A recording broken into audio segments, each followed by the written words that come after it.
Welcome back, folks. So we're going to be looking at the New York lunch macro and the PM session.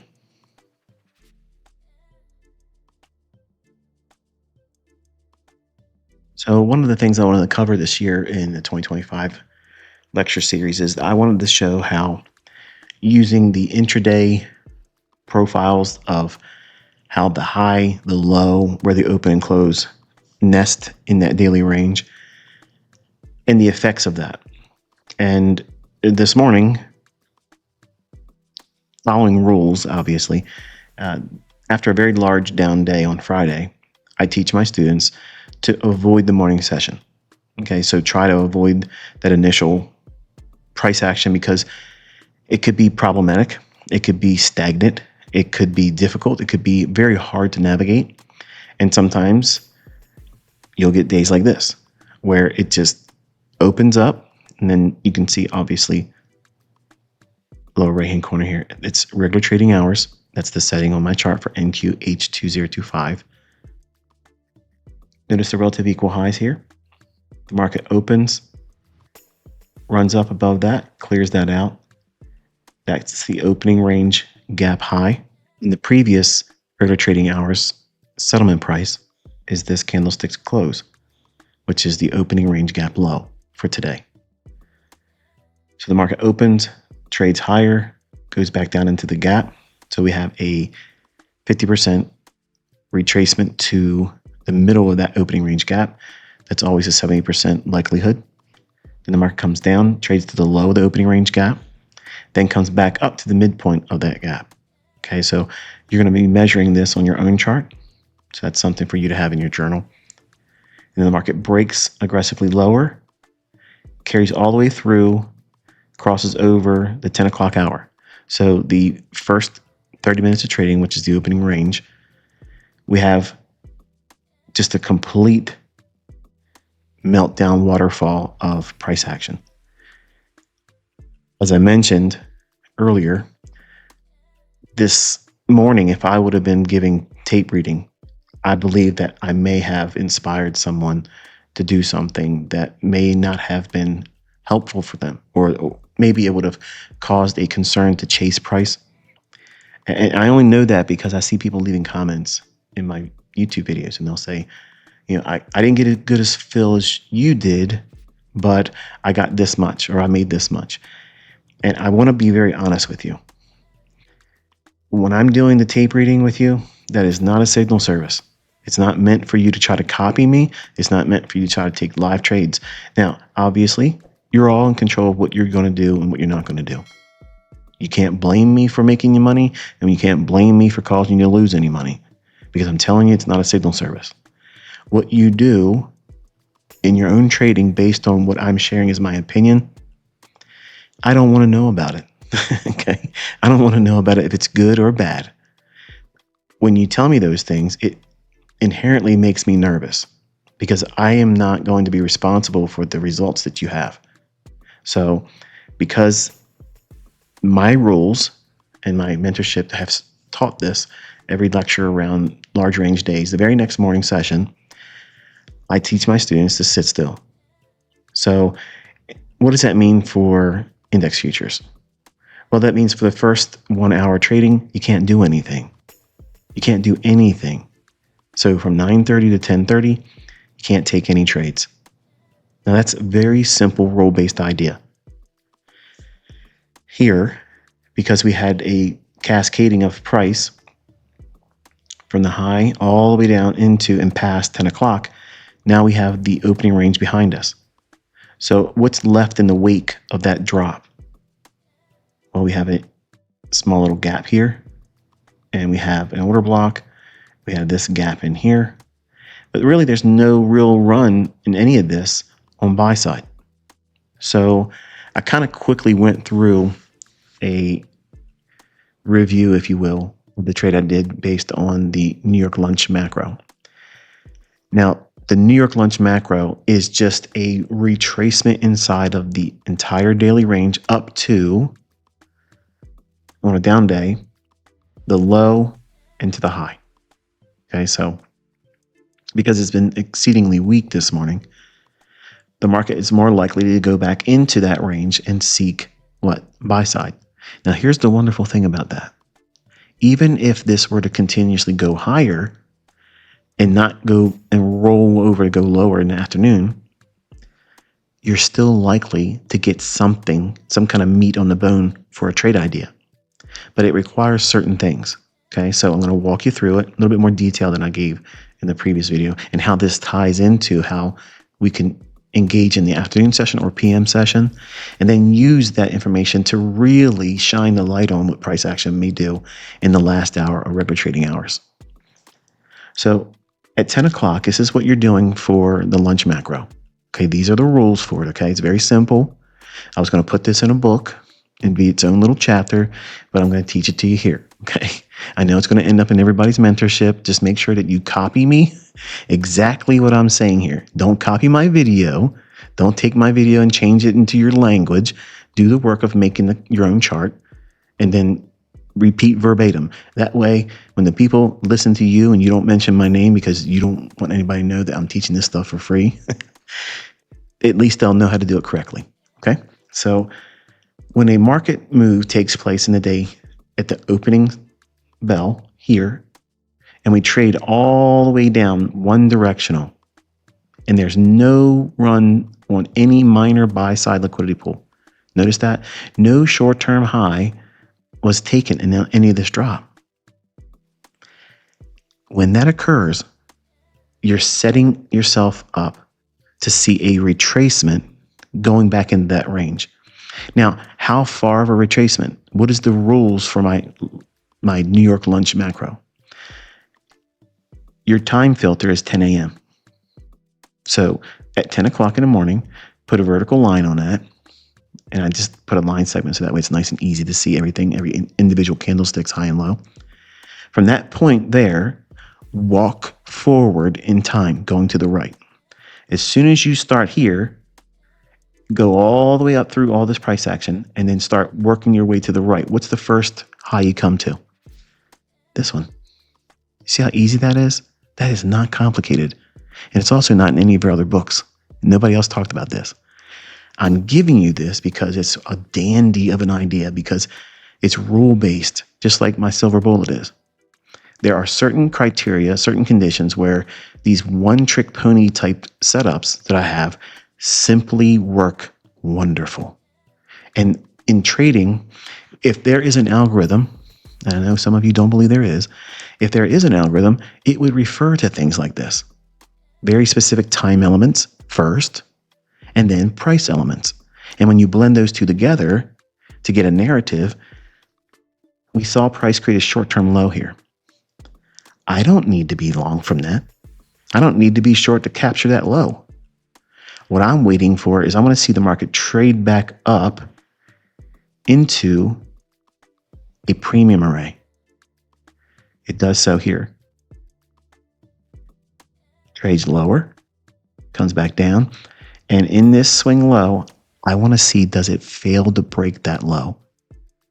Real important, okay? Because it could have taken that low out, okay, then I would have to use a different strategy or do nothing and trade in the afternoon only. But because it does not take out that low on this pass down lower, then I'm likely to see what? A return back into that first high that formed after 10 o'clock. So that's why I'm picking that specific high.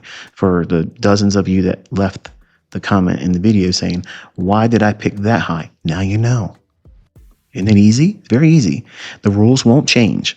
Now, for those that are contemplating on how this would be done if it was a day where it was going up precipitously in the beginning, you would simply use the 10 o'clock hour.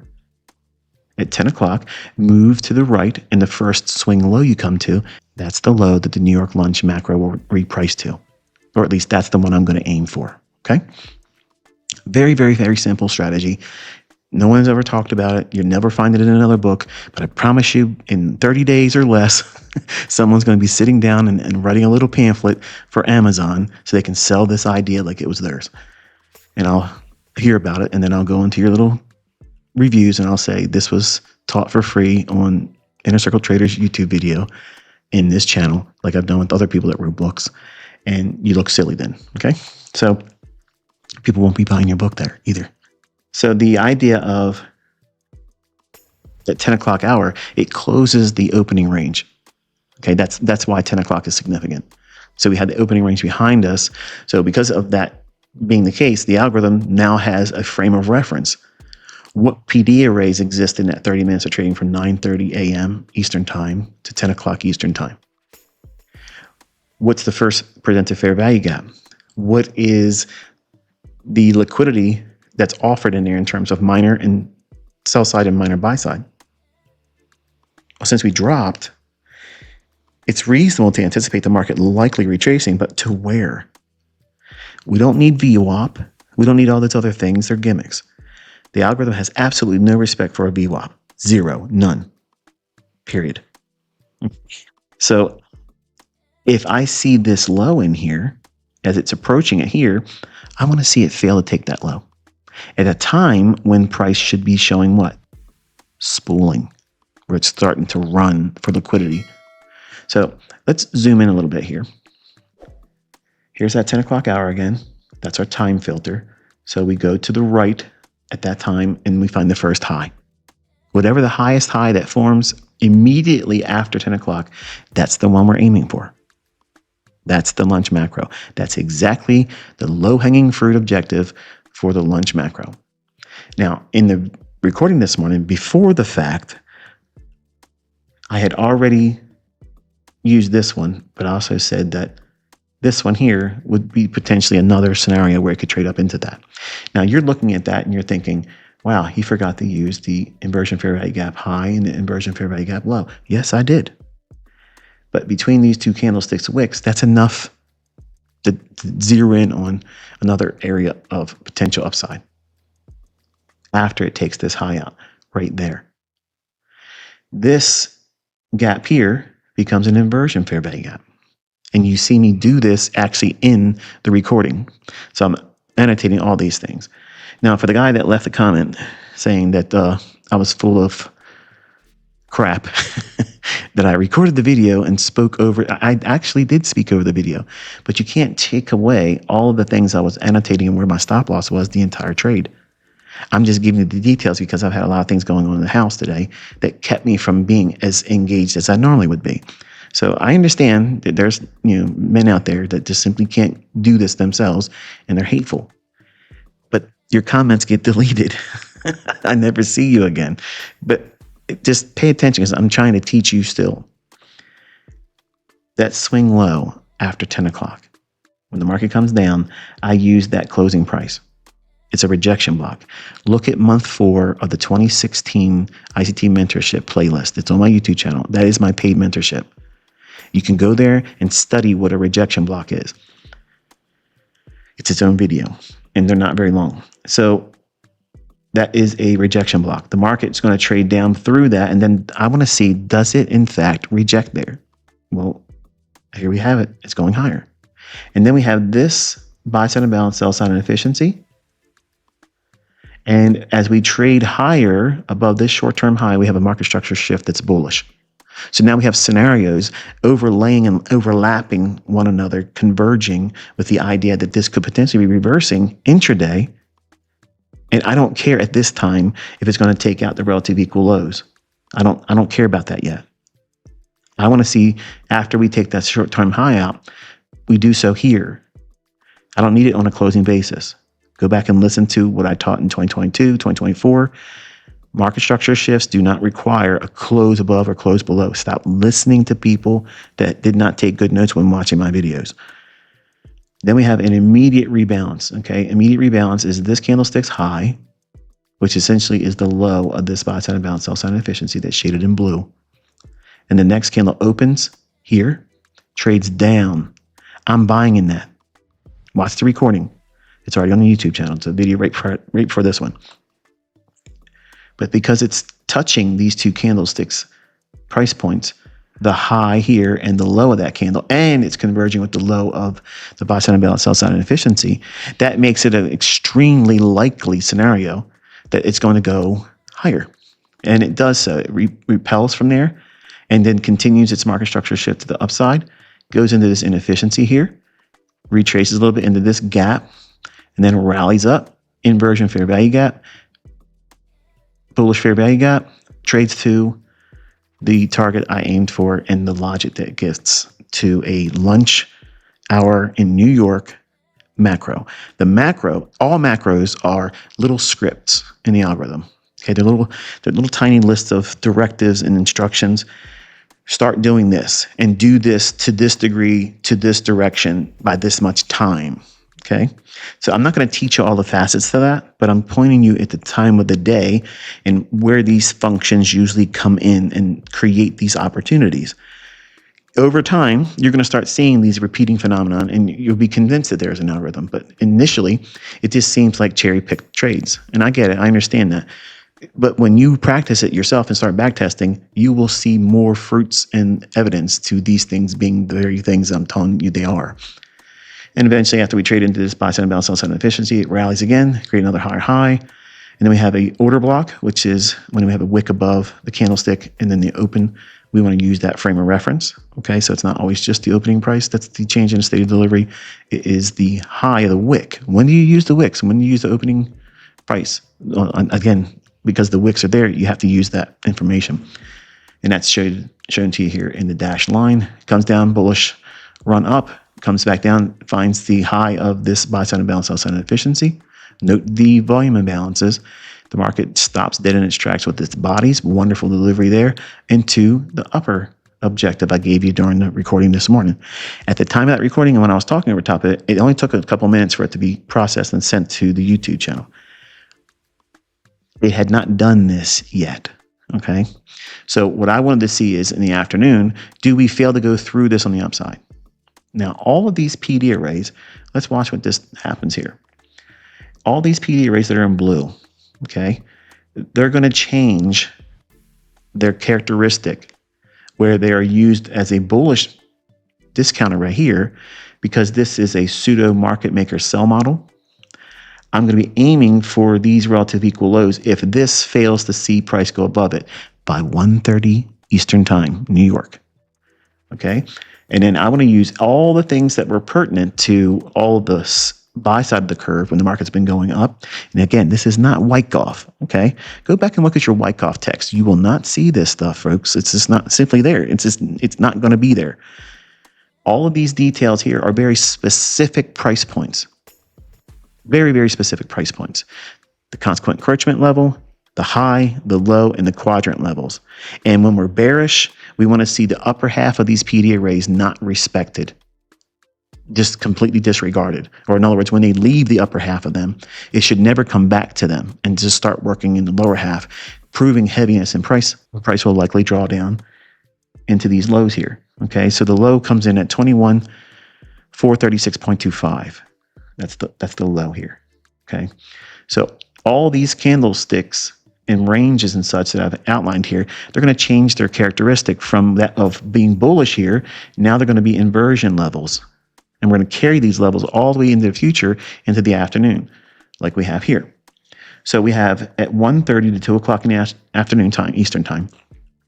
That's your opening range for the PM session. Same thing I taught you to do in the morning session between 9:30 and 10 o'clock in the morning, Eastern time. This is your opening range. Where's your first presented fair value gap? Right there. Oh, and if we're looking for the relative equal lows to be taken out and trade down to 21,436.25, this level here, then it's likely to do what? Use that inversion fair value gap as a premium array. So you want to see it trade away from it, proving itself, and then come back up, hits it here. Well, there you go. It's also the low of that inefficiency I gave you in the morning. Market breaks down, trades back up, falls short of that range again, starts to drop again. That's what you want to see. That's heaviness, it's weakness. It can't even trade back to the low, that blue shaded area. Breaks after 2 o'clock. Now we're in the heat of PM session trading. Trades down, and now look at the characteristics of price action responding to all of the very specific price levels that were used as bullish arrays in the morning session. Now we're on the sell side of the curve. Okay, so the market maker sell model is going to use all these reference points, and it's not going to use the upper half. It's going to go down, trade through, look at the body staying inside this inversion, breaks lower, comes back up, respects what? The lower half and disregards the upper half. That's exactly what you want to see the algorithm signaling to you. They are signatures of algorithmic price delivery. I'm sorry to hurt your feelings, but Wyckoff knew nothing about an algorithm. It absolutely did not get implemented at all in these coding. There's no Wyckoff in the algorithm. Zero. Absolutely none. No Elliott wave, no supply and demand zones, none of this stuff that you think is out there as an excuse for you to say, I'm teaching smart money concepts and it was around by this old guy. No, I'm sorry. That's not true. So we're seeing all the effects of these discount arrays now inverting themselves and their characteristics to repel price going lower. So these are all the things, these are the things I'm writing in my notepad. All of you always ask me, what am I writing down? What's on your notepad? It's these levels here. Whenever I'm seeing price action use these very specific elements in my PD arrays, I have those levels written down from the highest to the lowest in the order of their highest to lowest order. And a tiny little abbreviation as to what they are. And if there's a reference to time, I'm going to write the time that it formed. So when I'm watching price action go into the last hour trading, I was looking at this area right in here as a bearish fair value gap. And I was trying to set my phone to record it from my Telegram channel, and I couldn't get it to open up fast enough. So I had to take the trade, enter it, and then when the recording started, I had already executed, but I was still inside the 1 minute candlestick that was the entry. So you can watch that in the Telegram channel. I'm not monetized there. Okay. So all the things I share in Telegram, I could be putting it right here and making whatever more money that would equate to. I'm trying to show you things where it's just me sharing because I like sharing. Okay. If I want to make money in marketing, I can do that. Obviously I've done it in the past. But I want to just make a point to show how we use this information now in the last hour trading. So we're going to take this information and zoom in. So we have this gap in here. And these are exactly how I drew them on my phone at the time. And I couldn't do a lot to do like a big screen on my computer because I was downstairs and I was away from constantly looking at the chart. So I could only run over to it, peek, run over to it and peek, run over to it and peek.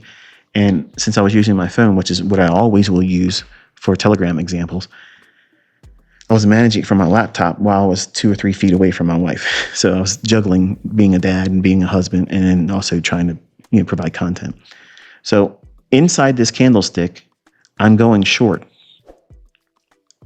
I wanted to be inside this volume imbalance in this high. But because I drew the line on the phone, it should be anchored right there. So I'm going to leave it as it was on the Telegram channel so that we can see it. But the information here is all the things I had notes from that were sitting next to me that allowed me to see this as a setup. Aiming for the relative equal lows at 21,436.25. And then also you want to have this level here, 21,404.00. Those lows on the daily chart, you'll see them very clearly as what they are. But this level here is my next point of interest where I think sell side below that could cause things to get real interesting on the downside for NASDAQ. So anyway, we entered into the last hour. We traded softer. And then we had this little retracement in here during the recording. I took the little drawing instrument that is available if you're using a Samsung Galaxy Note. That's the kind of phone I have. I don't get anything for mentioning Samsung, but they are superior to Apple products. Apple sucks. So if you have the retracement here and you likely see lower prices, this retracement back up into this inefficiency right here. Volume imbalance to that candlestick's low. The bodies are respecting that. And then I draw a line annotating that it's going to dump. And it does that. There was really nothing in here except for the immediate rebalance here near the low and below the midpoint, below the consequent correction of that shaded area, which is an inversion value gap now. So another example of immediate rebalance. And then it breaks aggressively lower, taking the sell side below the intraday low that formed in the morning session just after 10 o'clock, and then it went a little bit lower. I had limit order to get out, below this, but as it was trading down, I just kept taking two contracts off, and then I did the last one as a market order and didn't let the actual limit order fill. It would have filled easily, but because I was doing too many things at one time, I just wanted to make sure I captured that while it was below the intraday daily low. And again, this is regular trading hours, final hour, and I'll show you now the executions. Toggling just the execution, you can see the arrows. I'm inside that candlestick and inside that candlestick. Why am I taking the second entry there? Because it's inside of this order block, which are these two up close candles. I'm entering in both of these entries, even though I missed the actual high end premium entry point. We're inside of these last up close candles. That's a bearish order block. As long as I'm inside that range, I'm not thinking that I'm missing or chasing anything. You may think that I'm chasing because you don't know what you're talking about when it comes to my content. But inside of these two candlesticks, anything inside that is not chasing price when you're trying to get short. And then obviously the actual execution price points here. And you'll see in the recording that these are absolutely what's being recorded on my phone for that example that was shown in Telegram. So I hope you found it insightful. I hope you learned something from this. And Lord willing, tomorrow I'll be back with you around 9:15 Eastern time in the Telegram channel to give you real-time opinions, tape reading, and whatever else I feel like sharing. Until then, be safe.